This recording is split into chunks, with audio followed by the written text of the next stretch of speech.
नमस्कार स्टूडेंट्स। जैसे कि हम अपना भारत का संवैधानिक विकास जो चैप्टर हम पढ़ रहे हैं उसके तहत हमने regulating acts, Pitt's India act, charter act पढ़े अभी तक। तो जो लास्ट इससे पहले का जो वीडियो आपने देखा होगा उसमें मैंने आपको 1853 का चार्टर एक्ट पढ़ाया था जो कि लास्ट चार्टर एक्ट था। तो इसमें एक पॉइंट छूट गया था जो मैं अभी आपको क्लियर कर रही हूँ।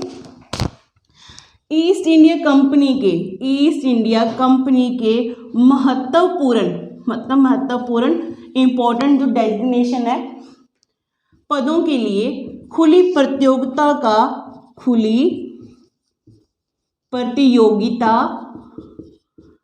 का आयोजन किया।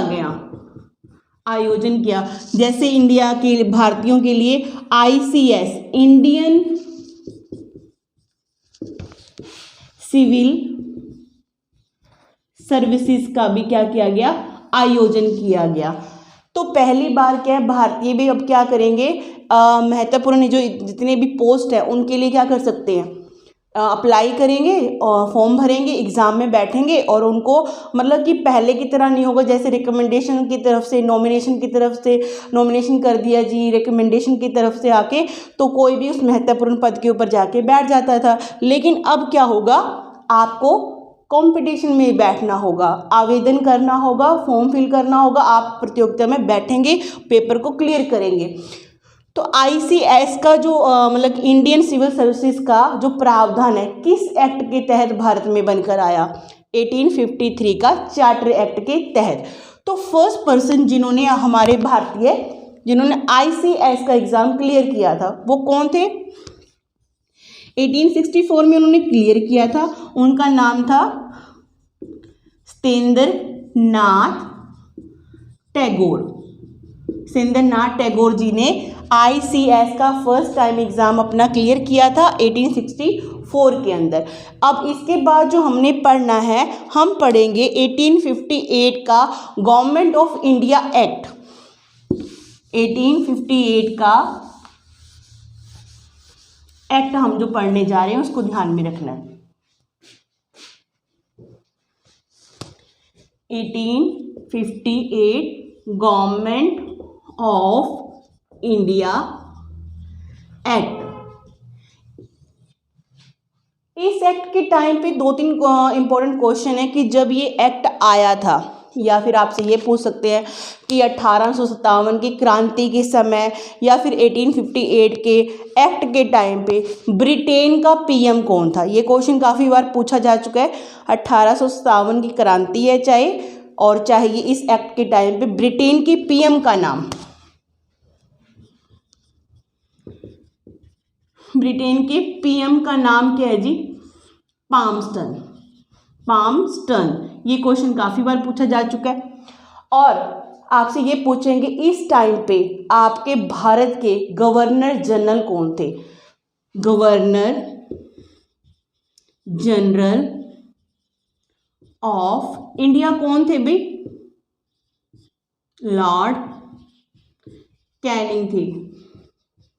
ये 2 क्वेश्चन बहुत ही इंपॉर्टेंट है। 1857 की क्रांति के समय और 1858 के गवर्नमेंट ऑफ इंडिया एक्ट के टाइम पे कौन ब्रिटेन के PM थे और उस टाइम पे भारत के गवर्नर जनरल कौन थे। तो ये क्वेश्चन कई बार पूछा जा चुका है।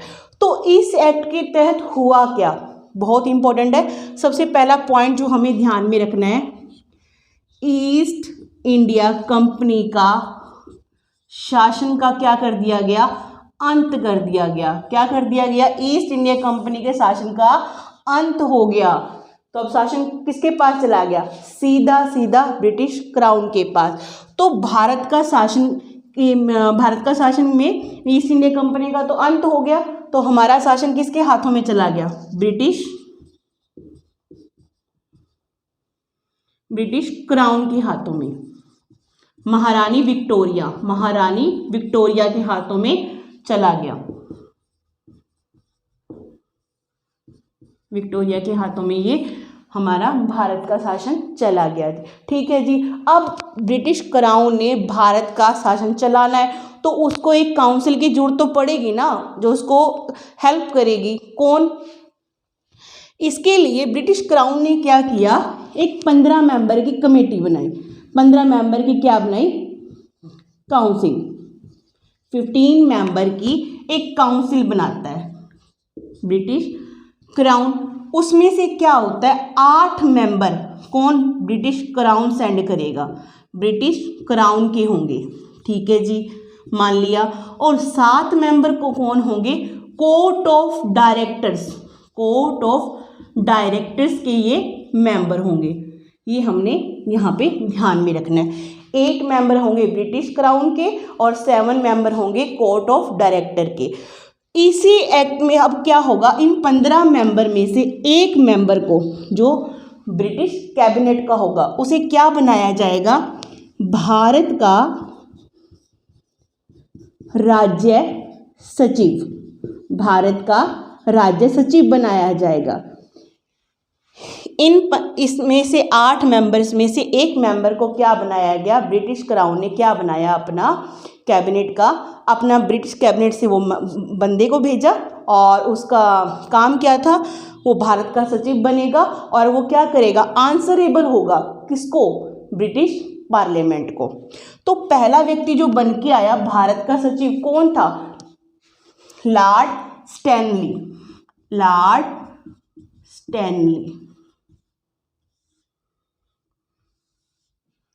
लॉर्ड स्टैनली क्या है, भारत का पहला राज्य सचिव बन के आया। एक जो चेंजेस इन्होंने मेन किया, क्या किया, अब जो भारत का गवर्नर जनरल था, गवर्नर जनरल ऑफ इंडिया, इसको क्या बना दिया गया, इसको चेंज कर दिया। इसका नाम क्या रखा गया, वाइसरॉय, वाइसरॉय। अब यहाँ पे ये चेंज हो गया, गवर्नर जनरल ऑफ इंडिया को नाम बदल कर क्या रखा गया, वाइसरॉय रखा गया। तो आप ये बताइए भारत के पहले वाइसरॉय कौन हुए, Lord Canning, Lord Canning. Lord Canning को भारत का पहला वाइसरॉय बनाया गया। ये बातें इंपॉर्टेंट आपको ये ध्यान में रखनी है।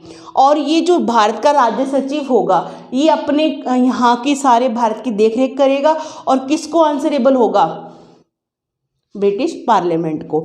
अभी जो नेक्स्ट हमने ध्यान में रखना है पॉइंट, कि भारत में जो ड्यूअल गवर्नमेंट चल रही थी, दोहरी शासन पद्धति चल रही थी, उसका अंत हो गया। मतलब डायरकी सिस्टम खत्म हो गया और सीधे सीधे किसके पास शासन चल रहा है, हमारा ब्रिटिश क्राउन के पास।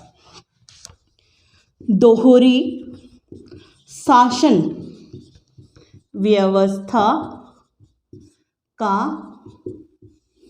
अंत हो गया। क्या हो गया, दोहरी शासन व्यवस्था का अंत हो गया। मतलब कि इसको क्रॉस लगा दिया गया कि अब नहीं होगा, अब सारे के सारे जो है शासन किसके पास है, ब्रिटिश क्राउन के पास है। तो क्वेश्चन यहाँ पे ये बनता है कि दोहरी शासन व्यवस्था शुरू कब हुई थी, किस एक्ट के तहत हुई थी। मैंने आपको पढ़ाया है, पिट्स इंडिया एक्ट 1784 के तहत हुई। इस ही गवर्नमेंट ऑफ इंडिया एक्ट के तहत क्या हुआ, लॉर्ड डलहौजी ने, आपको याद होगा सभी को, लॉर्ड डलहौजी ने जो हड़प की नीति चालू की हुई थी उसको समाप्त कर दिया गया। लॉर्ड डलहौजी ने जो हड़प की नीति चलाई थी वो किस एक्ट के तहत समाप्त की गई, तो आपने बताना है 1858 का गवर्नमेंट ऑफ इंडिया एक्ट के तहत इसको समाप्त कर दिया गया। तो ये पॉइंट लिखो यहाँ पर, हड़प की नीति, हड़प की नीति समाप्त, समाप्त, ठीक है जी। हड़प की नीति को क्या कर दिया गया, समाप्त कर दिया गया। डिस्ट्रॉइंग ऑफ लैप्स की नीति जो लॉर्ड डलहौजी की थी वो समाप्त कर दी गई। ये जो घोषणा सारी की सारी 1858 की, ये कब पढ़ के सुनाई गई थी, साल पूछ लेते हैं कई बार। 1 नवंबर, आपने बताना है 1 नवंबर 1858 को ये घोषणा पढ़ के सुनाई गई थी, ठीक है जी। ये घोषणा पढ़ के सुनाई गई। तो भारत का जो शिक्षित वर्ग है, एजुकेटेड जो एक वर्ग है, उन्होंने क्या बोला इस एक्ट को, कि ये हमारे अधिकारों का क्या है, मैग्ना कार्टा है। क्या बोला जी? मैग्ना कार्टा है। और इसी एक्ट के तहत हुआ क्या, जो भारत के राजा लोग थे उनका सीधा संपर्क हो गया किसके साथ में? ब्रिटिश क्राउन के साथ में। ठीक है, तो आज के लिए बस इतना ही। धन्यवाद।